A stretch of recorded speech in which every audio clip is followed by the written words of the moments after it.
Punjabi radio USA ਸੁਣ ਰਹੇ ਸਾਰੇ ਹੀ ਸਰੋਤਿਆਂ ਨੂੰ ਮੇਰੇ ਜਗਮੋਹਨ ਸਿੰਘ ਵੱਲੋਂ ਪਿਆਰ ਭਰੀ ਸਤਿ ਸ਼੍ਰੀ ਅਕਾਲ। ਅੱਜ 12 ਸਤੰਬਰ ਤੇ ਦਿਨ ਸੋਮਵਾਰ। ਸਭ ਤੋਂ ਪਹਿਲਾਂ ਸਵਾਗਤ ਕਰਦੇ ਹਾਂ ਤੁਹਾਡਾ ਪ੍ਰੋਗਰਾਮ ਅਪਡੇਟ ਅਮਰੀਕਾ ਦੇ ਵਿੱਚ। ਅਪਡੇਟ ਅਮਰੀਕਾ ਦੇ ਵਿੱਚ ਤੁਹਾਡੇ ਨਾਲ ਵਰਲਡ ਨਿਊਜ਼, ਅਮਰੀਕਾ ਦੀਆਂ ਨਿਊਜ਼, ਮੌਸਮ ਦੇ ਬਾਰੇ ਜਾਣਕਾਰੀ, ਇਕਨੋਮੀ ਦੀ ਜਾਣਕਾਰੀ, ਵੱਖ-ਵੱਖ ਕੰਟਰੀ ਦੇ ਹਿਸਾਬ ਨਾਲ ਕਰੰਸੀ ਐਕਸਚੇਂਜ ਰੇਟ ਅਤੇ ਸੋਨੇ ਅਤੇ ਚਾਂਦੀ ਦੇ ਭਾਅ ਸਾਂਝੇ ਕਰਦੇ ਹਾਂ। ਸਾਡੇ ਅੱਜ ਦੇ ਇਸ ਖਬਰਾਂ ਦੇ ਬੁਲੇਟਿਨ ਨੂੰ ਸਪਾਂਸਰ ਕਰ ਰਹੇ ਹਨ ਖਾਲਸਾ ਇੰਸ਼ੋਰੈਂਸ ਏਜੰਸੀ ਵਾਲੇ ਸੈਨ ਹੋਜ਼ੇ ਤੋਂ, ਜੋ ਕਿ ਹਰ ਪ੍ਰਕਾਰ ਦੇ ਇੰਸ਼ੋਰੈਂਸ ਕਰਦੇ ਹਨ ਅਤੇ ਕਿਸੇ ਵੀ ਤਰ੍ਹਾਂ ਦੇ ਇੰਸ਼ੋਰੈਂਸ ਦੀ ਜਾਣਕਾਰੀ ਦੇ ਲਈ ਤੁਸੀਂ ਇਹਨਾਂ ਨੂੰ ਕਾਲ ਕਰ ਸਕਦੇ ਹੋ 408-272-2500 ਤੇ। ਇਸ ਦੇ ਨਾਲ ਸੰਤੋਖ ਸਿੰਘ ਬਾਸੀ ਪਰਮਜੀਤ ਕੌਰ ਜੀ ਬਾਸੀ ਫਰੀਮਾਉਂਟ ਤੋਂ, ਮਨਜੀਤ ਸਿੰਘ ਨਰਿੰਦਰ ਕੌਰ ਕੁਲਾਰ ਜੀ ਕਲੋਵਿਸ ਤੋਂ ਅਤੇ ਗਿਆਨ ਸਿੰਘ ਨਾਗਰਾ ਜੀ ਸੈਨ ਹੋਜ਼ੇ ਤੋਂ। ਜੇਕਰ ਤੁਸੀਂ ਵੀ ਇਸ ਪ੍ਰੋਗਰਾਮ ਨੂੰ ਜਾਂ ਪੰਜਾਬੀ ਰੇਡੀਓ USA ਦੇ ਕਿਸੇ ਵੀ ਹੋਰ ਪ੍ਰੋਗਰਾਮ ਨੂੰ ਸਪਾਂਸਰ ਜਾਂ ਫਿਰ ਆਪਣੀ ਐਡ ਕਰਵਾਉਣਾ ਚਾਹੁੰਦੇ ਹੋ ਤਾਂ ਤੁਸੀਂ ਕਾਲ ਕਰ ਸਕਦੇ ਹੋ 408-722-7698 ਤੇ, ਜਾਂ ਫਿਰ ਸਾਨੂੰ ਈਮੇਲ ਕਰ ਸਕਦੇ ਹੋ ਸਾਡੇ ਈਮੇਲ ਐਡਰੈਸ info@punjabiradiousa.com ਤੇ।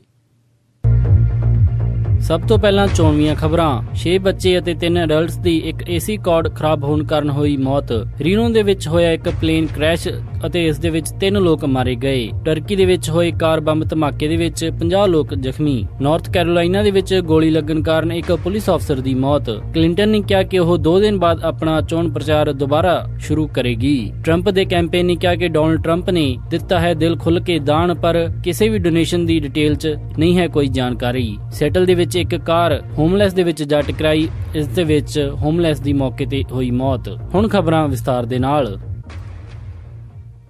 ਟੈਨੇਸੀ ਦੇ ਮੈਂਫਿਸ ਸ਼ਹਿਰ ਦੇ ਵਿੱਚ ਅੱਜ AC ਦੀ ਕਾਰਡ ਖਰਾਬ ਹੋਣ ਕਰਕੇ ਘਰ ਦੇ ਵਿੱਚ ਅੱਗ ਲੱਗ ਗਈ, ਜਿਸ ਦੇ ਕਾਰਨ 6 ਬੱਚਿਆਂ ਸਮੇਤ 3 ਅਡਲਟ ਮਾਰੇ ਗਏ। ਰਾਤ ਤਕਰੀਬਨ 1:30 ਵਜੇ ਐਮਰਜੈਂਸੀ ਕਰੂ ਨੂੰ ਨਿਊਜ਼ ਮਿਲੀ ਕਿ ਜਿਮ ਸਟਰੀਟ ਦੇ ਉੱਤੇ ਅੱਗ ਲੱਗੀ ਹੈ। ਇਹ ਖਬਰ 911 ਤੋਂ ਕਿਸੇ ਨੇ ਕਾਲ ਕਰਕੇ ਇਹਨਾਂ ਨੂੰ ਦਿੱਤੀ ਸੀ। ਜਦੋਂ ਮੌਕੇ ਦੇ ਉੱਤੇ ਫਾਇਰ ਡਿਪਾਰਟਮੈਂਟ ਦੀ ਟੀਮ ਪਹੁੰਚੀ ਤਾਂ ਉਹਨਾਂ ਨੇ ਛੇਤੀ ਤੋਂ ਛੇਤੀ ਅੱਗ ਬੁਝਾਉਣ ਦੀ ਕੋਸ਼ਿਸ਼ ਕੀਤੀ, ਪਰ ਇਸ ਦੇ ਵਿੱਚ 9 ਲੋਕਾਂ ਦੀ ਮੌਤ ਹੋ ਗਈ। ਦੱਸਿਆ ਜਾ ਰਿਹਾ ਕਿ ਅੱਗ ਨੇ ਘਰ ਦੇ ਚੌਥੇ ਹਿੱਸੇ ਦਾ ਨੁਕਸਾਨ ਕੀਤਾ ਸੀ, ਪਰ ਇਸ ਲੱਗੀ ਅੱਗ ਕਾਰਨ ਜੋ ਧੂੰਆਂ ਪੈਦਾ ਹੋਇਆ, ਇਸ ਦੇ ਕਾਰਨ ਸਫੋਕੇਸ਼ਨ ਦੇ ਵਿੱਚ ਪਰਿਵਾਰਕ ਮੈਂਬਰਾਂ ਦੀ ਮੌਤ ਹੋਈ। ਰੀਨੋ ਦੇ ਵਿੱਚ ਅੱਜ ਰੀਨੋ ਟਾਹੋ ਇੰਟਰਨੈਸ਼ਨਲ 에ਅਰਪੋਰਟ ਦੇ ਉੱਤੇ ਇੱਕ ਪਲੇਨ ਜਿਸ ਦੇ ਵਿੱਚ ਕਿ 3 ਲੋਕ ਸਵਾਰ ਸਨ ਕ੍ਰੈਸ਼ ਹੋ ਗਿਆ। ਹੋਈ ਇਸ ਘਟਨਾ ਤੋਂ ਬਾਅਦ ਜਹਾਜ਼ ਦੇ ਵਿੱਚ ਮੌਜੂਦ 3 ਲੋਕਾਂ ਦੀ ਮੌਤ ਹੋ ਗਈ। ਦੱਸਿਆ ਜਾ ਰਿਹਾ ਹੈ ਕਿ ਇਹ ਜਹਾਜ਼ ਉਡਾਨ ਭਰਦੇ ਹੀ ਕ੍ਰੈਸ਼ ਕਰ ਗਿਆ। ਜਦੋਂ ਇਸਨੇ ਉਡਾਨ ਭਰੀ ਤਾਂ ਜਹਾਜ਼ ਦੇ ਵਿੱਚ ਕੁਝ ਸਮੱਸਿਆ ਆਈ। ਇਸ ਤੋਂ ਬਾਅਦ 에ਅਰਪੋਰਟ ਦੀ ਪਾਰਕਿੰਗ ਲਾਟ ਦੇ ਵਿੱਚ ਜਹਾਜ਼ ਕ੍ਰੈਸ਼ ਕਰ ਗਿਆ। ਕ੍ਰੈਸ਼ ਕਰਨ ਤੋਂ ਬਾਅਦ ਗਰਾਊਂਡ ਦੇ ਉੱਤੇ ਕਿਸੇ ਨੂੰ ਵੀ ਸੱਟ ਨਹੀਂ ਵੱਜੀ ਅਤੇ ਇਸ ਦੇ ਕਾਰਨ ਤਕਰੀਬਨ 15 ਕਾਰਾਂ ਡੈਮੇਜ ਹੋਈਆਂ ਹਨ। FAA ਅਤੇ ਨੈਸ਼ਨਲ ਟਰਾਂਸਪੋਰਟੇਸ਼ਨ ਸੇਫਟੀ ਇਸ ਕ੍ਰੈਸ਼ ਦੀ ਜਾਂਚ ਕਰ ਰਹੀਆਂ ਹਨ ਅਤੇ 에ਅਰਪੋਰਟ ਦੇ ਆਪਰੇਸ਼ਨ ਨੂੰ ਨਾਰਮਲੀ ਰਿਜ਼ਿਊਮ ਕਰ ਦਿੱਤਾ ਗਿਆ।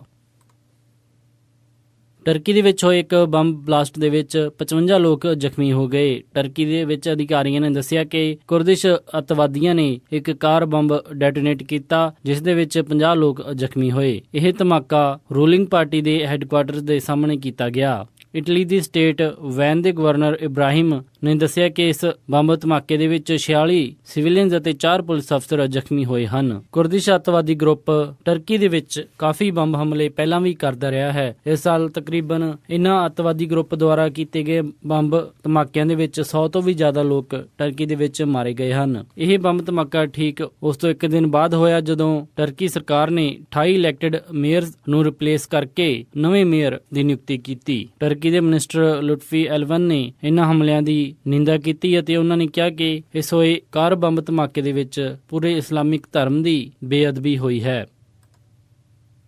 ਨਾਰਥ ਕੈਰੋਲਾਈਨਾ ਦੇ ਵਿੱਚ ਇੱਕ ਪੁਲਿਸ ਅਫਸਰ ਦੀ ਗੋਲੀ ਲੱਗਣ ਤੋਂ ਬਾਅਦ ਮੌਤ ਹੋ ਗਈ। ਸ਼ੈਲਬੀ ਪੁਲਿਸ ਚੀਫ ਜੈਫ ਲੈਡਫੋਰਡ ਨੇ ਆਪਣੀ ਦਿੱਤੀ ਸਟੇਟਮੈਂਟ ਦੇ ਵਿੱਚ ਦੱਸਿਆ ਕਿ ਅਫਸਰ ਟਿਮ ਬ੍ਰੈਕਿਨ, ਜਿਸ ਦੀ ਉਮਰ 38 ਸਾਲ ਸੀ ਅਤੇ ਉਹ 12 ਸਾਲ ਆਰਮੀ ਦੇ ਵਿੱਚ ਵੀ ਰਹਿ ਕੇ ਆਇਆ ਸੀ, ਉਹ ਜਦੋਂ ਵਾਰੰਟ ਲੈ ਕੇ ਇੱਕ ਵਿਅਕਤੀ ਦੀ ਗ੍ਰਿਫਤਾਰੀ ਕਰਨ ਗਿਆ ਤਾਂ ਉੱਥੇ ਹੋਈ ਗੋਲਾਬਾਰੀ ਦੀ ਘਟਨਾ ਦੇ ਵਿੱਚ ਇਸ ਪੁਲਿਸ ਅਫਸਰ ਦੀ ਮੌਤ ਹੋ ਗਈ। ਪੁਲਿਸ ਚੀਫ ਨੇ ਦੱਸਿਆ ਕਿ ਟਿਮ ਬ੍ਰੈਕਿਨ 23 ਸਾਲ ਦੇ ਲੂਕੀਅਨ ਫੈਨਰ ਜੂਨੀਅਰ ਦੀ ਤਲਾਸ਼ ਕਰ ਰਿਹਾ ਸੀ, ਜਿਸ ਦੇ ਉੱਤੇ ਕਿ ਅਦਾਲਤ ਨੇ ਵਾਰੰਟ ਜਾਰੀ ਕੀਤਾ ਸੀ। ਉਸ 23 ਸਾਲ ਦੇ ਮੁੰਡੇ ਫੈਨਰ ਦੇ ਉੱਤੇ ਪਹਿਲਾਂ ਅਟੈਂਪਟਡ ਮਰਡਰ ਦੇ ਚਾਰਜ ਲਾਏ ਗਏ, ਪਰ ਬਾਅਦ ਦੇ ਵਿੱਚ ਇਸ ਨੂੰ ਫਸਟ ਡਿਗਰੀ ਮਰਡਰ ਦੇ ਨਾਲ ਚਾਰਜ ਕੀਤਾ ਗਿਆ। ਸਟੇਟ ਗਵਰਨਰ ਪੈਟ ਮੈਕਰੋਰੀ ਨੇ ਇਸ ਮਾਮਲੇ ਦੇ ਵਿੱਚ ਕ੍ਰਿਮੀਨਲ ਫੈਨਰ ਦੇ ਬਾਰੇ ਕਿਸੇ ਵੀ ਤਰ੍ਹਾਂ ਦੀ ਕੋਈ ਵੀ ਜਾਣਕਾਰੀ ਦੇਣ ਵਾਲੇ ਨੂੰ $10,000 ਇਨਾਮ ਦੇਣ ਦੀ ਘੋਸ਼ਣਾ ਕੀਤੀ ਹੈ।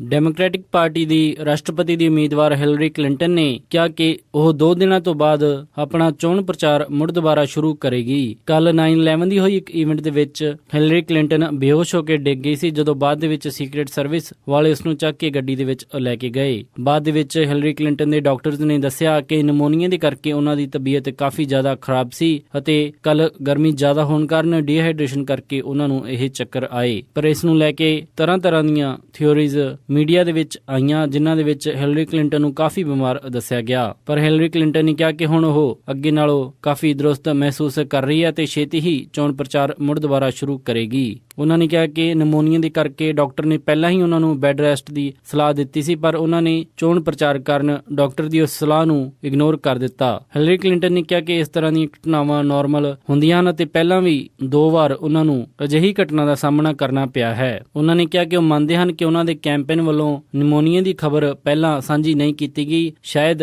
ਜੇਕਰ ਉਹ ਕੈਂਪੇਨ ਨੇ ਸ਼ੁੱਕਰਵਾਰ ਨੂੰ ਹੀ ਨਮੂਨੀਆ ਦੀ ਖਬਰ ਸਾਂਝੀ ਕੀਤੀ ਹੁੰਦੀ ਤਾਂ ਇਸ ਦੇ ਉੱਤੇ ਜ਼ਿਆਦਾ ਰੌਲਾ ਨਹੀਂ ਪੈਣਾ ਸੀ। ਕਲਿੰਟਨ ਅਤੇ ਰਿਪਬਲਿਕਨ ਪਾਰਟੀ ਦੇ ਉਮੀਦਵਾਰ ਡੋਨਾਲਡ ਟਰੰਪ, ਜਿਨ੍ਹਾਂ ਦੀ ਉਮਰ 70 ਸਾਲ ਹੈ, ਦੋਨਾਂ ਨੇ ਹੀ ਕਿਹਾ ਕਿ ਉਹ ਆਪਣੀ ਮੈਡੀਕਲ ਡਿਟੇਲਸ ਆਉਣ ਵਾਲੇ ਕੁਝ ਦਿਨਾਂ ਦੇ ਵਿੱਚ ਸਾਂਝੀਆਂ ਕਰਨਗੇ। ਰਿਪਬਲਿਕਨ ਪਾਰਟੀ ਦੇ ਰਾਸ਼ਟਰਪਤੀ ਪਦ ਦੇ ਉਮੀਦਵਾਰ ਡੋਨਾਲਡ ਟਰੰਪ ਦੇ ਕੈਂਪੇਨ ਵੱਲੋਂ ਇਹ ਸਟੇਟਮੈਂਟ ਜਾਰੀ ਕੀਤੀ ਗਈ ਕਿ ਡੋਨਾਲਡ ਟਰੰਪ ਨੇ ਚੈਰਿਟੀ ਦੇ ਵਿੱਚ ਕਈ ਮਿਲੀਅਨ ਡਾਲਰ ਦਿੱਤੇ ਹਨ, ਪਰ ਜਦੋਂ ਕੈਂਪੇਨ ਦੀ ਸਪੋਕਸਵੂਮਨ ਹੋਪ ਹਿਕਸ ਤੋਂ ਇਸ ਦੀ ਡਿਟੇਲਸ ਪੁੱਛੀਆਂ ਗਈਆਂ ਤਾਂ ਉਹਨਾਂ ਦੇ ਕੋਲ ਇਹਨਾਂ ਨੂੰ ਵੈਰੀਫਾਈ ਕਰਨ ਦੇ ਲਈ ਕੋਈ ਵੀ ਨੰਬਰ ਜਾਂ ਰਿਪੋਰਟਸ ਨਹੀਂ ਸਨ। ਹਾਲਾਂਕਿ ਹੋਪ ਹਿਕਸ ਨੇ ਇਹ ਜ਼ਰੂਰ ਦੱਸਿਆ ਕਿ ਇਸ ਦੇ ਵਿੱਚ ਕਾਫੀ ਸਾਰਾ ਪੈਸਾ ਡੋਨਾਲਡ ਜੇ ਟਰੰਪ ਫਾਊਂਡੇਸ਼ਨ ਦੇ ਵੱਲੋਂ ਆਇਆ ਹੈ, ਜੋ ਕਿ ਇੱਕ ਚੈਰਿਟੀ ਟਰਸਟ ਹੈ, ਪਰ ਇਸ ਦੇ ਵਿੱਚ ਹੋਰ ਵੀ ਕਈ ਲੋਕਾਂ ਨੇ ਡੋਨੇਟ ਕੀਤਾ ਹੈ। ਸਪੋਕਸਵੂਮਨ ਹੋਪ ਹਿਕਸ ਨੇ ਇਸ ਦੇ ਬਾਰੇ ਕੋਈ ਵੀ ਜਾਣਕਾਰੀ ਨਹੀਂ ਦਿੱਤੀ ਕਿ ਕਿੰਨਾ ਪੈਸਾ ਡੋਨਾਲਡ ਟਰੰਪ ਦੀ ਆਪਣੀ ਜੇਬ ਦੇ ਵਿੱਚੋਂ ਗਿਆ ਅਤੇ ਕਿੰਨਾ ਪੈਸਾ ਦੂਸਰੇ ਲੋਕਾਂ ਨੇ ਇਸ ਦੇ ਵਿੱਚ ਡੋਨੇਟ ਕੀਤਾ। ਵਾਸ਼ਿੰਗਟਨ ਪੋਸਟ ਦੀ ਖਬਰ ਦੇ ਮੁਤਾਬਿਕ ਉਹਨਾਂ ਨੇ ਇਸ ਦੇ ਵਿੱਚ ਜਦੋਂ ਅੱਗੇ ਪੜਤਾਲ ਕੀਤੀ ਤਾਂ 326 ਚੈਰਿਟੀਜ਼, ਜਿਨ੍ਹਾਂ ਦਾ ਕਿ ਡੋਨਾਲਡ ਟਰੰਪ ਦੇ ਨਾਲ ਕਨੈਕਸ਼ਨ ਹੈ, ਉਹਨਾਂ ਤੋਂ 2008 ਤੋਂ ਬਾਅਦ ਹਜੇ ਤੱਕ ਸਾਰੀਆਂ ਡਿਟੇਲਸ ਕੱਢੀਆਂ ਗਈਆਂ ਕਿ ਕਿੰਨਾ ਪੈਸਾ ਡੋਨਾਲਡ ਟਰੰਪ ਨੇ ਆਪਣੀ ਜੇਬ ਦੇ ਵਿੱਚੋਂ ਉਹਨਾਂ ਨੂੰ ਦਿੱਤਾ ਹੈ, ਪਰ ਇਸ ਦੇ ਵਿੱਚ ਸਿਰਫ ਇੱਕ 2009 ਦੇ ਵਿੱਚ $10,000 ਰਕਮ ਡੋਨੇਟ ਕਰਨ ਦੀ ਰਿਪੋਰਟ ਮਿਲੀ। ਇਸ ਤੋਂ ਪਹਿਲਾਂ ਇੰਡੀਆਨਾ ਤੋਂ ਗਵਰਨਰ ਮਾਈਕ ਪੈਂਸ, ਜੋ ਕਿ ਡੋਨਾਲਡ ਟਰੰਪ ਦੇ ਰਨਿੰਗ ਮੇਟ ਵੀ ਹਨ ਅਤੇ ਜੇਕਰ ਡੋਨਾਲਡ ਟਰੰਪ ਰਾਸ਼ਟਰਪਤੀ ਬਣਦੇ ਹਨ ਤਾਂ ਉਹ ਅਮਰੀਕਾ ਦੇ ਉਪ ਰਾਸ਼ਟਰਪਤੀ ਹੋਣਗੇ, ਉਹਨਾਂ ਨੇ ਵੀ ਡੋਨਾਲਡ ਟਰੰਪ ਦੀ ਸਪੋਰਟ ਦੇ ਵਿੱਚ ਇਹ ਕਿਹਾ ਕਿ ਡੋਨਾਲਡ ਟਰੰਪ ਅਜਿਹੇ ਵਿਅਕਤੀ ਹਨ ਜੋ ਕਿ tens of millions dollar charity ਦੇ ਲਈ ਦੇ ਦਿੰਦੇ ਹਨ। ਪਰ ਮਾਈਕ ਪੈਂਸ ਨੇ ਵੀ ਇਸ ਦੇ ਬਾਰੇ ਕੋਈ ਵੀ ਹੋਰ ਜ਼ਿਆਦਾ ਡਿਟੇਲ ਸਾਂਝੀ ਨਹੀਂ ਕੀਤੀ। ਸਿਏਟਲ ਦੇ ਵਿੱਚ ਅੱਜ ਤੇਜ਼ ਸਪੀਡ ਤੇ ਇੱਕ ਕਾਰ I-5 ਦੇ ਫ੍ਰੀਵੇ ਰੈਂਪ ਤੋਂ ਉਤਰ ਕੇ ਇੱਕ ਦਰਖਤ ਦੇ ਵਿੱਚ ਜਾ ਕੇ ਟਕਰਾਈ, ਜਿਸ ਦੇ ਬਾਹਰ ਇੱਕ ਹੋਮਲੈਸ ਦਾ ਛੋਟਾ ਜਿਹਾ ਕੈਂਪ ਬਣਿਆ ਹੋਇਆ ਸੀ। ਇਸ ਕੈਂਪ ਦੇ ਵਿੱਚ ਮੌਜੂਦ ਹੋਮਲੈਸ ਦੀ ਮੌਕੇ ਦੇ ਉੱਤੇ ਹੀ ਮੌਤ ਹੋ ਗਈ। ਹੋਏ ਇਸ ਕ੍ਰੈਸ਼ ਤੋਂ ਬਾਅਦ ਚ ਸਿਏਟਲ ਦੇ ਮੇਅਰ ਐਡ ਮੁਰੇ ਨੇ ਉਸ ਘਟਨਾ ਸਥਲ ਦਾ ਦੌਰਾ ਕੀਤਾ ਤੇ ਉਹਨਾਂ ਨੇ ਕਿਹਾ ਕਿ ਹੋਮਲੈਸ ਦੇ ਲਈ ਸਿਕਿਉਰ ਅਤੇ ਸੇਫ ਸ਼ੈਲਟਰ ਬਣਾਉਣ ਦੀ ਜ਼ਰੂਰਤ ਹੈ। ਜੋ ਲੋਕ ਸਟਰੀਟਸ ਦੇ ਉੱਤੇ ਰਹਿ ਕੇ ਆਪਣੀ ਜ਼ਿੰਦਗੀ ਬਸਰ ਕਰ ਰਹੇ ਹਨ, ਉਹਨਾਂ ਨਾਲ ਛੇਤੀ ਹੀ ਸ਼ੈਲਟਰ ਬਣਾਏ ਜਾਣਗੇ। ਇਸ ਦੇ ਬਾਰੇ ਹੋਰ ਬੋਲਦੇ ਹੋਏ ਐਡ ਮੁਰੇ ਨੇ ਕਿਹਾ ਕਿ ਤੁਸੀਂ ਕਿਸੇ ਵੀ ਘਟਨਾ ਨੂੰ ਹੋਣ ਤੋਂ ਬਿਲਕੁਲ ਰੋਕ ਨਹੀਂ ਸਕਦੇ, ਪਰ ਅਸੀਂ ਕੋਸ਼ਿਸ਼ ਜ਼ਰੂਰ ਕਰ ਸਕਦੇ ਹਾਂ ਕਿ ਇਹਨਾਂ ਘਟਨਾਵਾਂ ਦੇ ਵਿੱਚ ਕਿਸੇ ਵੀ ਵਿਅਕਤੀ ਦੀ ਜਾਨ ਨਾ ਜਾਵੇ। ਅੱਜ ਸਵੇਰੇ ਯੂਨੀਵਰਸਿਟੀ ਡਿਸਟ੍ਰਿਕਟ ਦੇ ਕੋਲ ਆਫ ਰੈਂਪ ਹੋਈ ਕਾਰ ਦਰਖਤ ਦੇ ਨਾਲ ਲੱਗੇ ਇੱਕ ਕੈਂਪ ਦੇ ਵਿੱਚ ਟਕਰਾ ਗਈ ਸੀ। ਮੌਕੇ ਤੋਂ ਡਰਾਈਵਰ ਭੱਜ ਗਿਆ, ਪਰ ਛੇਤੀ ਹੀ ਉਸ ਨੂੰ ਫੜ ਲਿਆ ਗਿਆ। ਅਮਰੀਕਾ ਭਰ ਦੇ ਵਿੱਚ ਹੋਰ ਕਈ ਸ਼ਹਿਰਾਂ ਤਰ੍ਹਾਂ ਸਿਏਟਲ ਦੇ ਵਿੱਚ ਵੀ ਹੋਮਲੈਸ ਦੀ ਸਮੱਸਿਆ ਕਾਫੀ ਵੱਧਦੀ ਜਾ ਰਹੀ ਹੈ। ਦੱਸਿਆ ਜਾ ਰਿਹਾ ਹੈ ਕਿ ਹੋਮਲੈਸ ਦੀ ਸੰਖਿਆ ਦੇ ਵਿੱਚ ਸਿਏਟਲ ਦੇ ਵਿੱਚ 19% ਦਾ ਵਾਧਾ ਹੋਇਆ। ਸਿਟੀ ਦੇ ਮੇਅਰ ਨੇ ਕਿਹਾ ਕਿ ਉਹ ਛੇਤੀ ਹੀ ਇਸ ਦੀ ਕੋਸ਼ਿਸ਼ ਕਰਨਗੇ ਕਿ ਜੋ ਲੋਕ ਸੜਕ ਕਿਨਾਰੇ ਸੌਂਦੇ ਹਨ ਉਹਨਾਂ ਨੂੰ ਇੱਕ ਸੁਰੱਖਿਅਤ ਸ਼ੈਲਟਰ ਪ੍ਰਦਾਨ ਕੀਤਾ ਜਾਵੇ। ਇਹ ਸਨ ਅੱਜ ਦੀਆਂ ਕੁਝ ਖਾਸ ਖਬਰਾਂ ਤੇ ਹੁਣ ਵਧਦੇ ਹਾਂ ਜੀ ਮੌਸਮ ਦੀ ਜਾਣਕਾਰੀ ਦੇ ਵੱਲ। ਮੰਗਲਵਾਰ ਨੂੰ ਸੈਨ ਹੋਜ਼ੇ ਦੇ ਵਿੱਚ ਹਾਈ ਟੈਂਪਰੇਚਰ ਰਹੇਗਾ 72 ਡਿਗਰੀ ਅਤੇ ਰਾਤ ਨੂੰ ਲੋ ਟੈਂਪਰੇਚਰ 56 ਡਿਗਰੀ। ਸੈਨ ਫਰਾਂਸਿਸਕੋ ਦੇ ਵਿੱਚ 68 ਡਿਗਰੀ ਹਾਈ ਅਤੇ ਰਾਤ ਨੂੰ 57 ਡਿਗਰੀ ਲੋ। ਸੈਕਰਾਮੈਂਟੋ ਦੇ ਵਿੱਚ 78 ਡਿਗਰੀ ਹਾਈ ਅਤੇ ਰਾਤ ਨੂੰ 52 ਡਿਗਰੀ ਲੋ। ਯੂਬਾ ਸਿਟੀ ਦੇ ਵਿੱਚ 79 ਡਿਗਰੀ ਹਾਈ ਅਤੇ ਰਾਤ ਨੂੰ 52 ਡਿਗਰੀ ਲੋ। ਸਟਾਕਟਨ ਦੇ ਵਿੱਚ 79 ਡਿਗਰੀ ਹਾਈ ਅਤੇ ਰਾਤ ਨੂੰ 52 ਡਿਗਰੀ ਲੋ। ਟ੍ਰੇਸੀ ਦੇ ਵਿੱਚ 79 ਡਿਗਰੀ ਹਾਈ ਅਤੇ ਰਾਤ ਨੂੰ 53 ਡਿਗਰੀ ਲੋ। ਮੋਡੈਸਟੋ ਦੇ ਵਿੱਚ 78 ਡਿਗਰੀ ਹਾਈ ਅਤੇ ਰਾਤ ਨੂੰ 54 ਡਿਗਰੀ ਲੋ।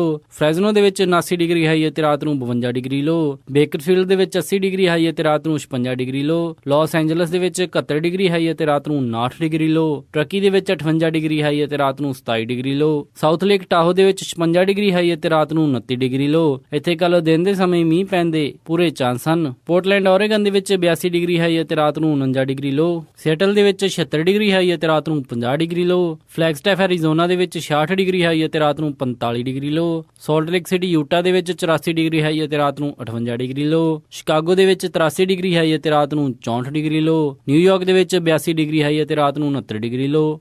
ਟੋਰਾਂਟੋ ਕੈਨੇਡਾ ਦੇ ਵਿੱਚ 26 ਡਿਗਰੀ ਸੈਲਸੀਅਸ ਹਾਈ ਅਤੇ ਰਾਤ ਨੂੰ 19 ਡਿਗਰੀ ਸੈਲਸੀਅਸ ਲੋ। ਵਿਨੀਪੈਗ ਦੇ ਵਿੱਚ 13 ਡਿਗਰੀ ਸੈਲਸੀਅਸ ਹਾਈ ਅਤੇ ਰਾਤ ਨੂੰ 3 ਡਿਗਰੀ ਸੈਲਸੀਅਸ ਲੋ। ਕੈਲਗਰੀ ਦੇ ਵਿੱਚ 19 ਡਿਗਰੀ ਸੈਲਸੀਅਸ ਹਾਈ ਅਤੇ ਰਾਤ ਨੂੰ 6 ਡਿਗਰੀ ਸੈਲਸੀਅਸ ਲੋ। ਵੈਨਕੂਵਰ ਦੇ ਵਿੱਚ 23 ਡਿਗਰੀ ਸੈਲਸੀਅਸ ਹਾਈ ਅਤੇ ਰਾਤ ਨੂੰ 9 ਡਿਗਰੀ ਸੈਲਸੀਅਸ ਲੋ। ਪੰਜਾਬ ਅੰਮ੍ਰਿਤਸਰ ਦੇ ਵਿੱਚ 35 ਡਿਗਰੀ ਸੈਲਸੀਅਸ ਹਾਈ ਅਤੇ ਰਾਤ ਨੂੰ 24 ਡਿਗਰੀ ਸੈਲਸੀਅਸ ਲੋ। ਮੈਲਬਨ ਆਸਟ੍ਰੇਲੀਆ ਦੇ ਵਿੱਚ 14 ਡਿਗਰੀ ਸੈਲਸੀਅਸ ਹਾਈ ਅਤੇ ਰਾਤ ਨੂੰ 9 ਡਿਗਰੀ ਸੈਲਸੀਅਸ ਲੋ।